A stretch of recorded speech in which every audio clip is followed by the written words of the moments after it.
tous, bienvenue dans le podcast Les Aventures de Mama. Nous sommes dans la rubrique Parlons des livres, les aventures de Mama, et tout particulièrement Mama s'amuse avec ses cousins, et nous accueillons aujourd'hui l'association Second Souffle. Bonjour Awa. Bonjour oui. Comment vas-tu? Ça va bien et toi? Parfait, il fait beau, on est bientôt en déconfinement. On va bientôt pouvoir faire énormément de sorties avec les mesures, on va dire, sanitaires préconisées. Que demander plus? Alors, donc aujourd'hui j'accueille Awa Camara de l'association Second Souffle qui va nous parler de son association, et je vais lui poser quelques questions comme d'habitude, comme tous les podcasts que j'ai pu faire depuis janvier. Donc Awa, dis-moi qui est Second Souffle et où êtes-vous basé?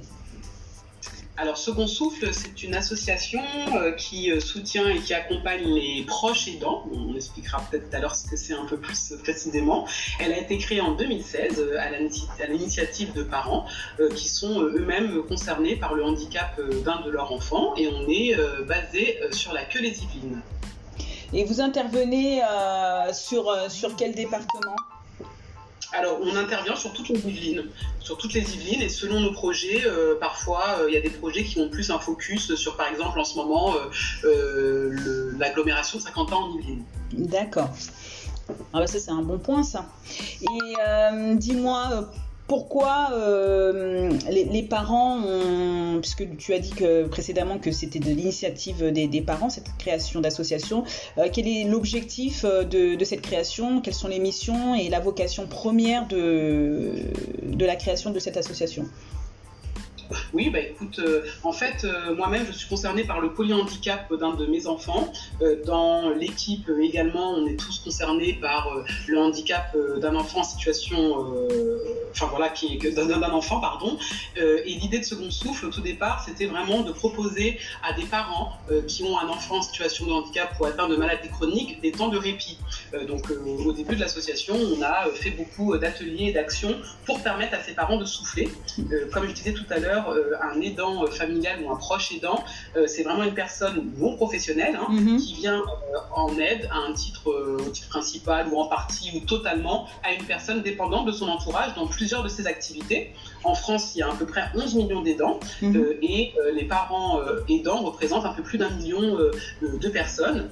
Donc du coup, pour nous, nos missions principales, c'est vraiment d'informer sur les droits, de prévenir l'épuisement de ces familles en proposant des temps de répit, de partager des temps de convivialité et des expériences, de sensibiliser le grand public, mais également d'animer un réseau local d'appui aux proches aidants.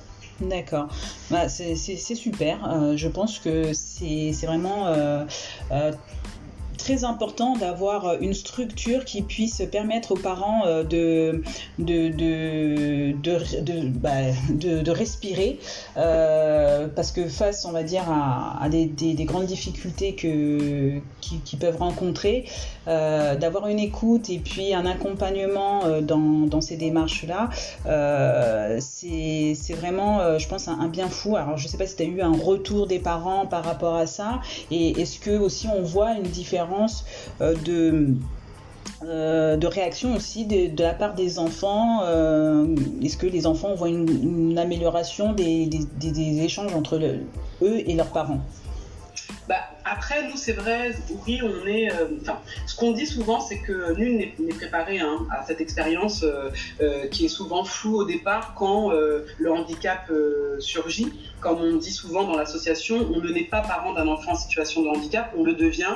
Et ce qu'on se rend compte, c'est que les trajectoires, les parcours de ces parents sont bouleversés, sont évolutifs et sont très transversales. Donc, elles touchent beaucoup de conséquences pour le parent, aussi bien sur sa sphère professionnelle que les finances, que sa vie sentimentale. Il y a beaucoup de couples qui se séparent, que sur la fratrie, sur une parentalité qui peut poser parfois des questions, mais également sur la santé physique et psychologique. Et ce qu'on peut remarquer, que si jamais le parent n'est pas accompagné, n'est pas aidé, ça peut provoquer une fragilisation globale. Pour répondre à tes questions, à partir du moment où on peut accueillir ses parents, les écouter, les orienter, forcément, ça a une répercussion sur éventuellement la relation qu'il a avec son proche aidé, son enfant là en l'occurrence, mais également sur les autres aspects de sa vie. Et dis-moi, comme tu as évoqué précédemment, vous intervenez sur Saint-Quentin-en-Yvelines. Est-ce que tu as une antenne sur Saint-Quentin-en-Yvelines ou tu as d'autres antennes autour de Saint-Quentin-en-Yvelines ? Oui, alors depuis maintenant je crois que ça fait depuis le mois de mai 2020, on a été financé par le conseil départemental des Yvelines, par la CAF, par la MSA, par la préfecture, pour mener une action qu'on a appelée Trajectoire, accompagner les parents d'enfants en situation de handicap dans leur parcours. Et dans ce cadre-là, on a mis en place un certain nombre de choses, dont des permanences, pour faciliter l'accès aux droits et orienter les proches aidants à la fois sur l'offre de proximité immédiate, mais également pour faire remonter les besoins. Et du coup, pour répondre à ta question, au niveau des permanences, on en a une fois par mois dans 5 lieux différents, au centre social de Manille-les-Hameaux, au centre social Jacques Miquel de La Verrière, à l'école des parents de Guyancourt, à la crèche La Veillette Papillon qui est sur Saint-Quentin, et au pôle autonomie territoriale de Trappes. Donc ça, c'est des lieux où on reçoit les parents, et on a également une permanence téléphonique qui permet aussi de répondre aux parents. Et des actions, dont une sensibilisation par le théâtre qui a eu lieu le 13 avril à la ferme de Bélébat, et on réitère le 15 juin prochain, c'est un mardi soir, pour le grand public, parce que la première représentation était pour les professionnels au vu du Covid. Je vois que vous êtes, alors je sais pas, on en a pas évoqué, tu es seul dans l'organisation ou tu es avec une équipe ? Oui, on a une équipe, alors 2 parents, l'équipe vraiment originale, je sais pas comment on dit, de départ. D'origine. L'équipe d'origine, voilà, je me complique ma phrase, avec Christian Deslandes, qui est vraiment plus sur les actions liées au répit, et qui sera nouvellement diplômée dans les métiers de la santé, là, infirmière. On a Sandra Mercier qui est plus sur le côté événementiel, et on a Elena Correa qui est chargée de mission et qui est en appui technique d'ingénierie et de coordination sur notre action de la trajectoire, mais également sur des ateliers en ligne que l'on a montés là pour vraiment s'appuyer sur le contexte de la crise pour provoquer la rencontre et répondre aux difficultés que rencontrent les parents. Donc il y a des actions aussi bien pour les proches aidés que pour les aidants, de la formation, de la boxe, du slam, plein de choses qu'on a mis en place. Donc voilà, cette petite équipe gère un peu tout ça, et puis de temps à autre on a aussi des bénévoles qui viennent nous accompagner dans nos actions. D'accord. Du coup ça me fait rebondir sur la prochaine question. Les prochaines questions, donc est-ce que vous avez des parrains et comment on peut vous contacter pour effectuer un don et si vous avez un besoin en bénévole? Alors, oui, on a toujours de besoins en bénévoles. On va lancer aussi une campagne d'adhésion là pour avoir aussi bien des parents, mais aussi des personnes qui veulent nous soutenir via leur adhésion. Via le site internet de l'association secondsoufle78.fr, vous avez un lien Hello Asso pour adhérer si vous le souhaitez, mais également faire des dons. Nous ne sommes pas encore une association reconnue d'utilité publique, donc du coup, il n'y aura pas de crédit d'impôt sur le don que les personnes souhaiteraient faire, mais il y a cette possibilité quand même d'en faire. Donc des dons, des adhésions, oui, sont possibles, et oui, on est aussi très ouverte à avoir des bénévoles. D'accord. Eh bien, très chère Awa, je suis vraiment ravie et je te remercie d'avoir accepté mon invitation pour nous parler de l'association Second Souffle, parce que l'association que vous avez créée est vraiment très engagée et très présente sur le territoire de Saint-Quentin-en-Yvelines. J'espère qu'à travers ce podcast, les parents qui ont besoin de soutien pourront vous contacter et bénéficier de cet accompagnement. Et Et puis voilà, quoi, globalement, je pense qu'on a fait le tour sur l'association. Mais dans tous les cas, s'ils ont besoin, si les auditeurs ont besoin d'en savoir un peu plus, je vais mettre les liens qui correspondent en fait à ton association. Et puis, ils prendront contact directement avec toi ou les membres de ton association. Avec grand plaisir, hein. Merci encore Ouri pour cette initiative que tu fais et que tu partages, et puis je suis contente d'échanger et de partager un petit peu ce qu'on fait au niveau de Second Souffle. Merci encore pour l'invite. C'est normal, merci à toi. Chers auditeurs, je vous invite à liker et partager ce podcast. Et n'oubliez pas, la collection Les Aventures de Mama soutient les associations dans le domaine de l'enfance à travers la vente de ses livres. Un livre acheté égale 1 euro reversé à une association. N'hésitez pas à faire un tour sur Facebook, Instagram et YouTube pour en savoir un peu plus. Je remercie l'association Second Souffle d'être venue nous parler de son association et je lui souhaite bonne réussite et à très bientôt. Au revoir à tous. Au revoir Awa. Au revoir Ouri, à bientôt. Ciao. Ciao.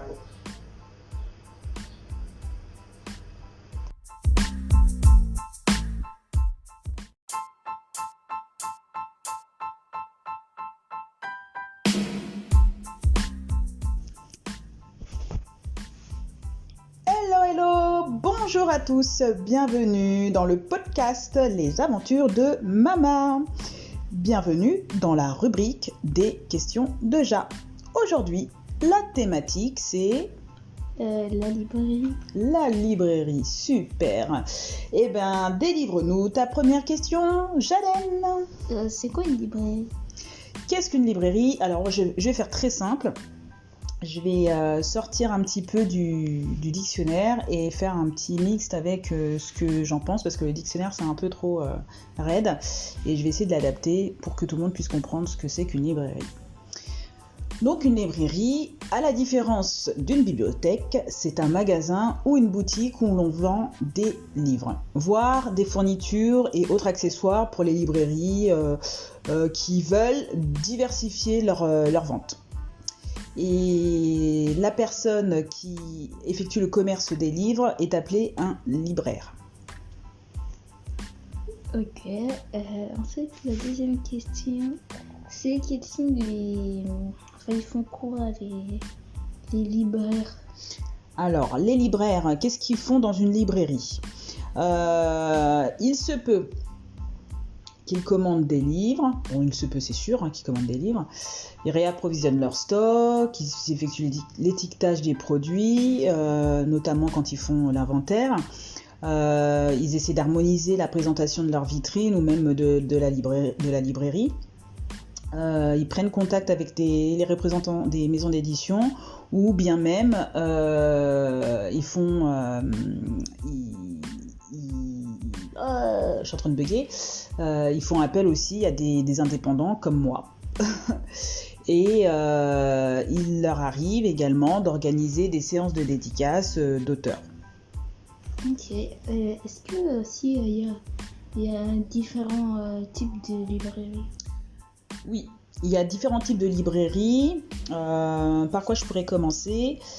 Tout simplement une librairie traditionnelle où ils vendent uniquement des livres.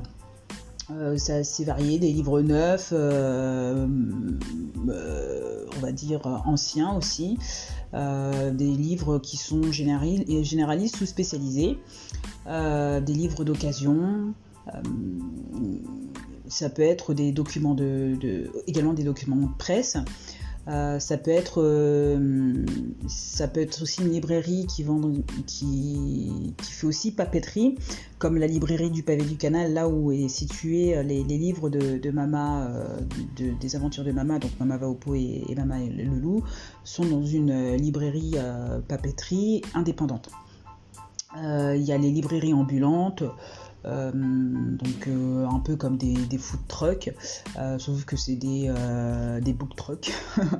J'invente peut-être, mais ça se trouve ça existe. Dans les grandes surfaces, il y a des librairies. Ils ont on va dire un côté dédié au livre, donc c'est le côté librairie. Et il y a la librairie numérique également qu'on peut retrouver, je vais faire un peu de pub, Amazon. Vous avez Mama va au pot qui est sur Kindle Amazon dans une librairie numérique. Ok, merci. Voilà, mais aussi, est-ce qu'ils sont dans les librairies? Qui sont dans les librairies? Tes livres. Ah, mes livres. Alors pour l'instant, les aventures de Mama, comme je le disais précédemment, sont dans la librairie du pavé du canal qui est située à Montigny-le-Bretonneux sur Saint-Quentin en Yvelines.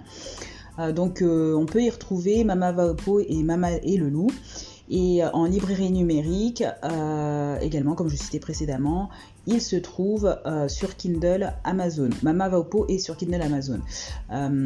J'attends la sortie du 3e livre pour mettre l'ensemble des 3 premiers ouvrages des aventures de Mama, des livres des aventures de Mama, sur Kindle Amazon.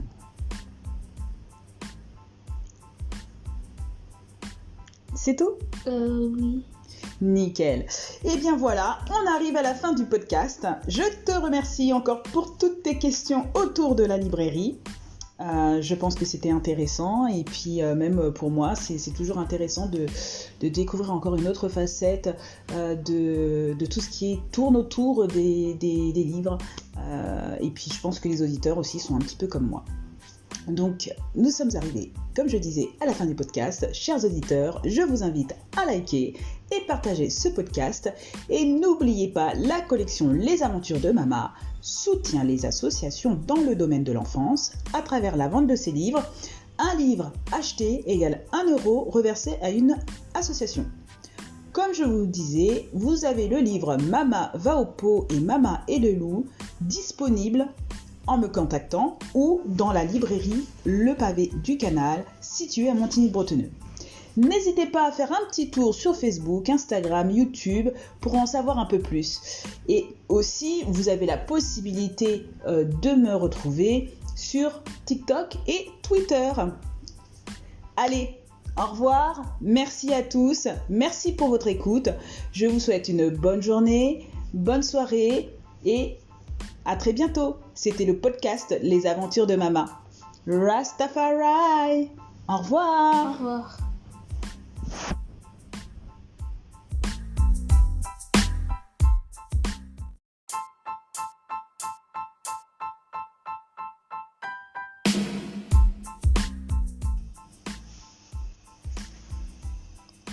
Hello, hello, bonjour à tous, bienvenue dans le podcast Les Aventures de Mama.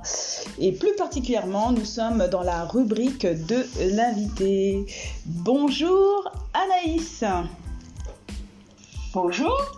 Donc, je t'accueille aujourd'hui pour que tu parles de ton activité Créa Anaïs, que j'ai découvert à travers les réseaux sociaux et notamment, plus particulièrement plutôt, Instagram. Et donc, comme ça m'a plu, en fait, j'étais attirée par le côté livre et kit créatif. Et aujourd'hui, c'est ta journée, tu vas pouvoir nous expliquer un petit peu quel est l'objet de ton activité. Merci d'avoir accepté cette invitation. Merci à toi aussi d'avoir pensé à moi. C'est normal, dès qu'il y a quelque chose qui sort de l'originalité ou qui rentre, on va dire, dans la vocation du podcast Les Aventures de Mama, c'est-à-dire de présenter toutes les activités qui sont autour de l'enfance, je les mets en avant. Donc merci pour ce que tu fais. Donc tout d'abord, la toute première question, c'est Créa Anaïs. Est-ce que ça signifie les créations d'Anaïs et aussi depuis combien de temps ton activité existe? Alors en fait, Créa Anaïs, c'est un jeu de mots parce que de base, j'adore créer. Et donc du coup, je trouvais que ça collait très bien avec mon prénom, donc j'ai rajouté mon prénom, donc ça fait Créanaïs. Ouais. Et ça va faire bientôt 3 ans que mon activité existe. Le jeu de mots, il est parfait, c'est court et on comprend tout. Donc c'est quand même plutôt pas mal comme concept. Mais comment t'es venue cette idée et est-ce que tu t'es inspirée de modèles existants ou ton concept est unique? Alors du tout, il est unique. Et je dirais que en fait, je me suis inspirée de toutes mes créations que j'ai réalisées durant mon enfance. Et c'est vrai que de base, je suis éducatrice. Et il y a 3-4 ans, je travaillais avec un public en situation de handicap, âgé de 6 ans à 12 ans. Et c'est avéré qu'en fait, les enfants d'origine africaine et antillaise réalisaient des activités qui ne leur ressemblaient pas. Et donc du coup, il y a eu beaucoup de questionnements autour de cette problématique. Et ce qu'il faut savoir, c'est qu'en fait, on a tendance à dire, enfin beaucoup de personnes ont tendance à dire que les enfants en situation de handicap ne parlent pas. Et c'est faux, en fait, ils parlent. Ouais. Et ils ont des actions assez vraiment bizarres, ce que je vais dire. C'est que en fait, quand atypique. Je dis bizarre, ouais, voilà, atypique. Et donc du coup, ils se posent des questions entre camarades, ils comprennent pas pourquoi l'autre il est rejeté. Et c'est vrai qu'il y avait beaucoup d'incompréhension. Ils créent pas de différence entre eux en fait. Voilà, c'est ça. Et donc du coup, quand on est éducateur, on travaille avec une équipe pluridisciplinaire. Et de ce fait, on se posait beaucoup de questions. Qu'est-ce qu'il fallait mettre en place, de quelle manière? Et c'est vrai qu'il y avait beaucoup d'éducateurs qui ne pensaient pas que l'estime de soi était aussi à travers la création et les arts.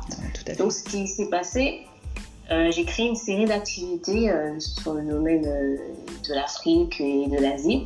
Et c'est avéré qu'en fait, les enfants, ils ont vraiment plu.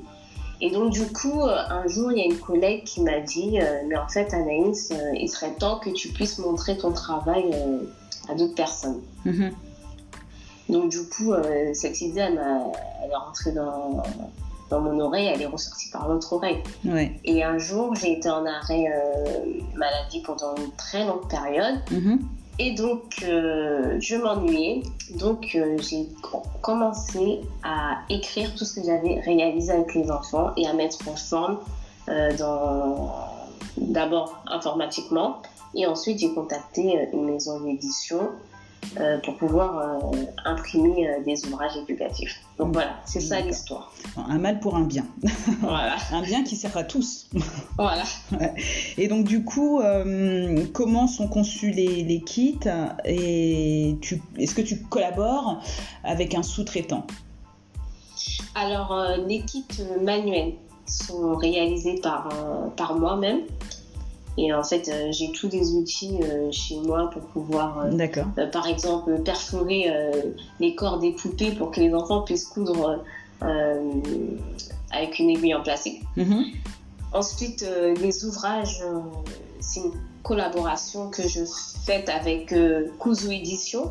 D'accord. Une maison d'édition qui a été créée par une jeune femme guyanaise qui vit à Bordeaux. D'accord. Et donc du coup, elle dessine et moi je donne des idées et elle les retranscrit à travers les ouvrages et ensuite elle passe à l'impression. D'accord. Donc c'est une vraie collaboration entre vous en ce qui concerne l'ouvrage. C'est ça. Et donc du coup, je rebondis sur cette question. Est-ce qu'il est possible d'acquérir uniquement le kit ou uniquement un livre où on est obligé d'avoir le kit et le livre? Ah non, c'est pas une obligation. C'est soit le kit, ou soit le livre, ou soit les deux. C'est au bon vouloir. D'accord, ok. Et donc les livres et kits Créanis sont en destination de quelle catégorie d'âge? Alors, moi je dirais pour les livres, je dirais que c'est à partir de 3-4 ans. Mais ça dépend, en fait, quand je dis ça dépend de l'enfant. Ouais. Il peut y avoir des enfants qui sont vraiment... Comment ? De sa précocité ? Oui, voilà, ça dépend. Et ça peut être pour un enfant qui a 14 ans et qui est en situation de handicap et qui doit travailler aussi sa motricité fine, par exemple. Donc en fait, les livres, ils sont en destination des enfants parce que c'est quoi exactement? C'est 3-4 ans ou ça peut être même encore plus jeune parce que le parent, il peut le lire. Donc est-ce que il n'y a pas une fourchette un peu plus large parce que c'est réduit 3-4 ans? Alors là, je dirais pour des enfants qui ne sont pas en situation de handicap, je dirais à partir de 3-4 ans jusqu'à 10 ans. D'accord. Ensuite, pour les enfants en situation de handicap, ça peut aller jusqu'à 14-15 ans. D'accord. Donc en fait, ces livres-là, ils sont accessibles aux enfants en situation de handicap. Aussi, oui. Voilà. Ok. En même temps, je prends note parce que c'est hyper intéressant. Hein. Je te découvre hein, et en même temps, les auditeurs vous découvrent en même temps que moi. Et je trouve que c'est une très très belle découverte. Donc, je prends des notes pendant que j'échange avec toi. D'accord. On va parler chiffres. Oui. Donc, à combien se chiffrent les ventes des kits? Alors, je ne sais pas si tu comptes ça, on va dire séparément, le kit et le livre, ou les deux associés. À combien se chiffrent les ventes depuis sa création, depuis la création de ton activité? Alors, pour les poupées, l'année dernière, je vais dire 300. Il faut savoir que pour les kits de poupées, en fait, je réalise seule. D'accord. Donc je ne peux pas livrer en grande quantité. D'accord. Je fais en fonction de la commande que je reçois. Et si c'est trop élevé, et ben parfois je suis obligée de refuser. D'accord. Et donc du coup, quand tu proposes ça, est-ce qu'il y a une vidéo d'accompagnement pour expliquer aux enfants comment créer la poupée? C'est ça, hein, c'est créer une poupée. Oui. D'accord. Il y a une vidéo sur mon site internet. D'accord. Et sur la page Insta aussi. Ok. Donc vous entendez, hein, il faut aller sur son site internet et sa page Instagram. Voilà. Tu nous diras un petit peu, nous donneras des coordonnées de tes réseaux à la fin du podcast. D'accord. Et puis à quel prix on peut se procurer les kits et les livres, que je pense que ça doit être un prix variable. Oui, alors les kits, les kits des poupées, ils sont entre 10 et 15 euros. Parce qu'il y a aussi des modèles avec les tissus madras, il y a le bogolan et il y a le kente. Donc si c'est pour un motif normal, c'est 10 euros. Si c'est pour un motif avec un tissu plus original, c'est 15 euros. D'accord. Ensuite, il y a le kit de coudre son sac ou coudre sa sacoche qui est aux alentours de 15 euros. Mm-hmm. Et ensuite, il y a le livre J'habille ma poupée il y a J'habille ma poupée qui est au prix de 9,50 €. Et J'habille ma sirène aussi au prix de 9,50 €. D'accord. Bon, ça va, c'est des tarifs qui sont assez abordables à la portée de tous. Hein. En plus, sirène, moi j'adore la petite sirène. Par contre, au tout début, tu nous as dit que tu as vendu 300 poupées, mais en termes de livres, tu en as vendu combien? Alors de moi-même, sans compter la maison d'édition, plus d'une centaine. D'accord. Plus d'une centaine, et la maison d'édition a distribué mes ouvrages un peu partout. D'accord. Aux Antilles, c'est en vente aux Antilles, en Guyane et en France aussi. Ah ouais, ça c'est pas mal. Bah bravo. Oui. Merci. Alors dis-moi, quel est le retour des parents, mais aussi des enfants? Alors je vais commencer par les enfants. Ouais. Les enfants, ils sont émerveillés, surtout les petites filles. Parce que en fait, elles se reconnaissent à travers les dessins. Ouais, elles s'identifient. Ouais. Elles voient que la petite fille a été crépue. Et vois qu'elle peut mettre de la Ah, ça bug un petit peu. qui mange joyeuse. Et elle trouve que c'est vraiment choupi. Donc c'est le retour que j'ai des enfants sont émerveillés. Je ne l'ai pas dit au début, mais j'anime des interventions d'activités éducatives avec les enfants. Ouais. Et les enfants, ils adorent ça en fait. Ils ne sont pas en demande auprès des parents, mais quand ils s'installent dans l'activité, ils s'aperçoivent que c'est quelque chose de magnifique, c'est quelque chose qu'ils ne voient pas tous les jours. Bah, les enfants, ils ont besoin de cette identification. Ouais, hein. C'est ça. Ils ne peuvent pas demander quelque chose qu'ils ne connaissent pas ou qu'ils n'ont jamais vu. Exactement. Ils naissent dans une société qui est déjà, on va dire, préétablie. C'est à nous, adultes, de proposer toutes les diversités qui peuvent exister dans le monde pour que la majorité de nos enfants puissent s'identifier dans toutes sortes de métiers et puis même se sentir représentés. Ouais. Donc c'est sûr que quand une petite fille voit une poupée ou un livre qui lui ressemble, forcément elle ne peut être que contente. Alors par contre, dans ce que tu proposes en vente, il y a beaucoup d'activités qui sont en destination justement des filles. Donc je rebondis sur ta question, sur ta réponse. On ne voit pas trop d'éléments pour les garçons. Est-ce que tu comptes ou tu as envisagé de proposer des activités créatives en destination des garçons ? Oui, c'est en cours. D'accord. C'est en cours. Ça a démarré il n'y a pas très longtemps. Ça a pris un peu plus de temps parce qu'il y avait le confinement. Donc du coup, les dessinateurs, ils ne sont pas en France, en fait, ils sont en Afrique. D'accord. Et donc du coup, le réseau, la communication, elle a été vraiment compliquée, mais c'est en cours. Ça va arriver dans pas très longtemps. Ouais. Bon, c'est une bonne chose. Les garçons, vous avez entendu, bientôt ça sera pour vous. Donc, on arrive à la fin du podcast. Avant de dire au revoir aux auditeurs, je vais te laisser un temps de parole en freelance où tu peux nous délivrer un message ou bien exposer tes besoins ou même parler de tes futures activités en développement. C'est ton moment. Et puis, si tu veux, une petite phrase qui définirait l'éveil de l'enfant. Alors, le principe de Creadains, c'est d'apprendre en s'amusant et de s'éveiller en même temps. Et ce que je voudrais dire aux parents, c'est que l'éducation est vraiment importante pour les enfants. Le fait qu'ils voient des personnages qui les ressemblent, c'est vraiment un gain de temps sur leur développement.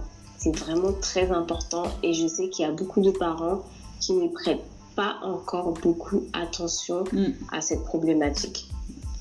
Et ce que j'ai envie de dire, le dernier mot, c'est qu'il y a un projet qui va arriver dans l'entreprise Creadains. Ce sera à destination des enfants de moins de 3 ans. Et c'est le même concept. Apprendre en s'amusant et s'éveiller. Avec le développement du langage, la motricité. C'est pas, c'est pas mal du tout. Je suis intéressée. Donc voilà, on arrive à la fin du podcast. Je te remercie beaucoup Anaïs pour ton intervention sur le podcast Les Aventures de Mama.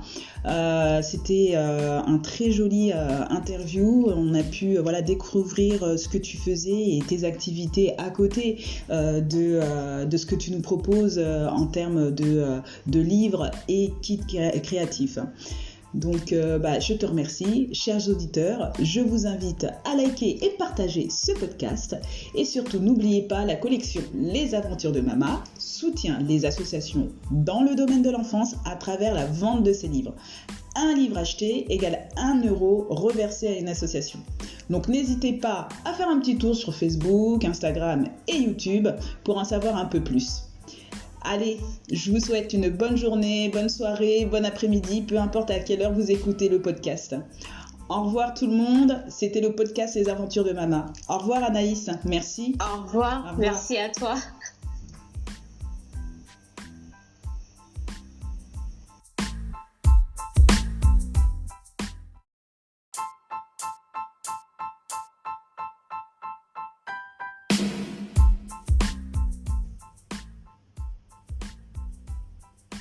Hello, bonjour à tous, bienvenue sur le podcast Les Aventures de Mama. Nous sommes dans la rubrique Les sorties et les activités sur Saint-Quentin-en-Yvelines et dans les Yvelines. Je suis heureuse de vous accueillir dans ce podcast en plein déconfinement. Nous avons la liberté totale d'aller maintenant où on veut, quand on veut. Bien évidemment, avec les mesures sanitaires adéquates, port du masque dans certaines activités, ou test PCR, ou passe vaccinal pour accéder à certaines activités. De toute façon, je ne manquerai pas de vous le répéter pendant le podcast et à la fin du podcast. Bienvenue à tous. Donc, comme je l'ai dit précédemment, un petit coup d'œil sur les sorties et activités prévues en juillet sur Saint-Quentin-en-Yvelines et dans le 78. Ah, c'est super, nous sommes déconfinés. Ah là là, good. Alors, par quoi nous allons commencer ? Eh bien, nous allons commencer par le traditionnel Fête des Loges. La Fête des Loges qui a lieu dans la forêt de Saint-Germain-en-Laye du 2 juillet au 15 août 2021, bien évidemment.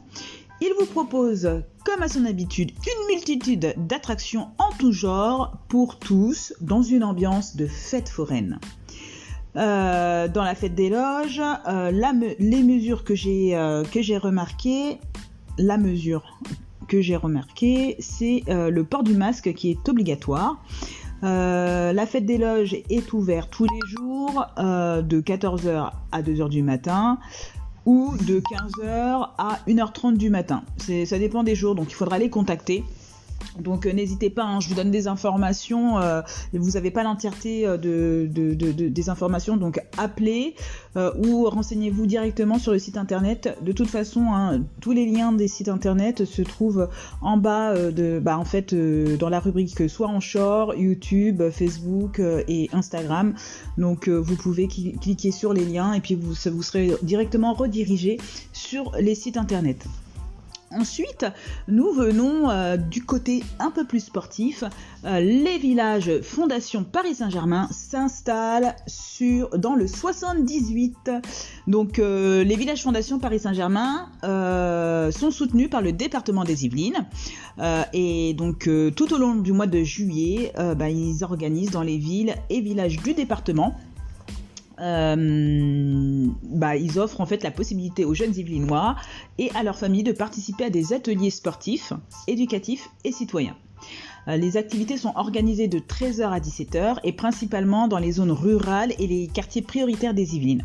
Et pour ma part, sur Saint-Quentin-en-Yvelines, c'est plus particulièrement à la Verrière. Et la date qui a été mentionnée sur le site, c'est le 9 juillet. Donc comme d'habitude, n'hésitez pas à faire un petit tour pour en savoir un petit peu plus sur les villages Fondation Paris Saint-Germain, les mesures sanitaires, port du masque, test ou autre. Ensuite, traditionnellement, j'ai 4 activités, mais là exceptionnellement, étant donné que c'est la fête, c'est les vacances, les grandes vacances, je vous propose à peu près 6 activités. Donc je continue. Ensuite, nous avons Indian Forest que je découvre.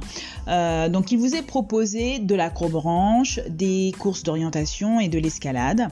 Indian Forest est situé à Moravilliers, limitrophe d'Orgeval. C'est accessible au tarif de 11 € de 10h à 19h. Par contre, les modalités d'accès, je ne les ai pas, donc il va falloir que vous alliez sur leur site internet pour en savoir un petit peu plus sur les conditions d'accès.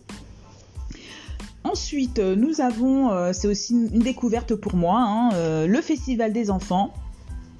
qui a débuté depuis le 9 juin et qui se déroulera jusqu'au 29 août 2021.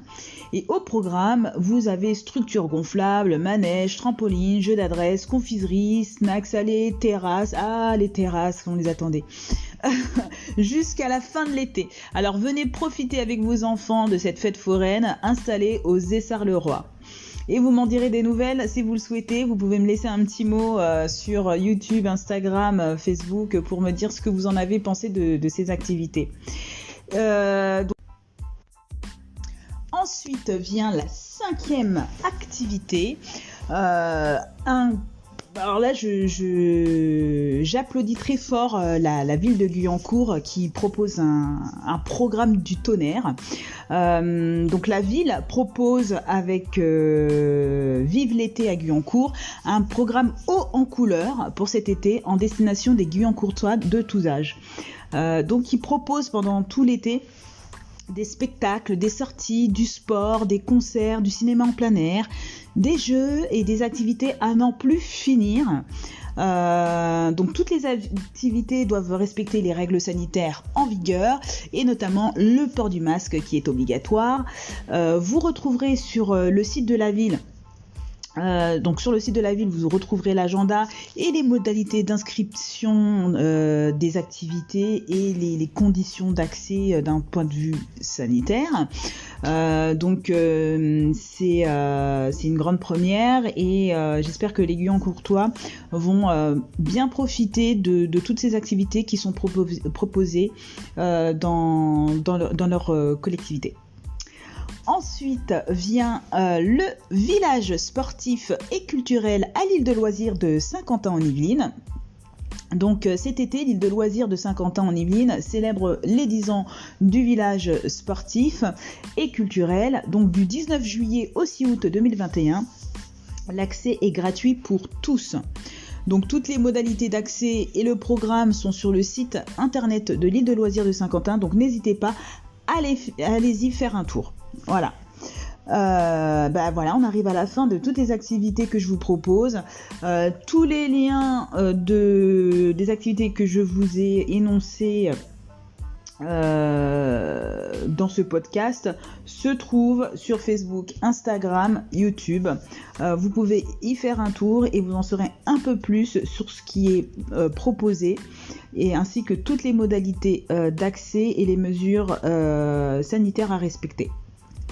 Donc mes liens ressources des sorties, c'est Citizen Kid, Sortir dans les Yvelines, le kiosque et Kiddy-Click. Et puis pour terminer, le livre du mois, c'est Mama s'amuse avec ses cousins. Donc pour découvrir l'univers de Mama, c'est un univers animé. Et aussi pour le voir sortir de terre, je vous invite à contribuer très largement à la création du livre et des autres livres sur la plateforme ulule.com/les aventures de Mama. Je tiens particulièrement à remercier une donatrice, donc je cite pas le nom, mais vous avez dû l'apercevoir dans mes publications. Elle a fait un don de 60 € pour m'aider dans la création dans la poursuite de mon projet des livres solidaires. Et puis elle a profité pour offrir des livres à ses neveux et nièces. Donc merci très sincèrement et je remercie également un autre contributeur, contributrice plutôt, qui contribue à travers l'achat des livres, donc qui a contribué très largement en achetant beaucoup de livres et ce qui me permettra de reverser, en tout cas pour le second livre qui est Mama et le loup, une belle somme d'argent pour l'association Les Bagouzes à Manon. Donc pour rappel, Mama va au pot et Mama et le loup sont dans les bacs de la librairie Le Pavé du Canal à Montigny-le-Bretonneux sur Saint-Quentin en Yvelines. Alors n'hésitez pas, si vous ne commandez pas par mois, allez-y à la librairie Le Pavé du Canal, vous pouvez les appeler et vous le réservent, ils vous le mettent de côté et ils vous le donnent. Donc n'oubliez pas, le livre Mama va au pot soutient l'association La Pouponnière de Mbourg et le livre Mama et le loup soutient l'association Les Bagouzes à Manon. Et le livre Mama adore la piscine soutient l'association Les Enfants du Djoliba. Donc le livre Mama adore la piscine sortira en fin d'année. Et voilà, nous sommes arrivés à la fin du podcast des sorties et activités sur Saint-Quentin en Yvelines et dans les Yvelines.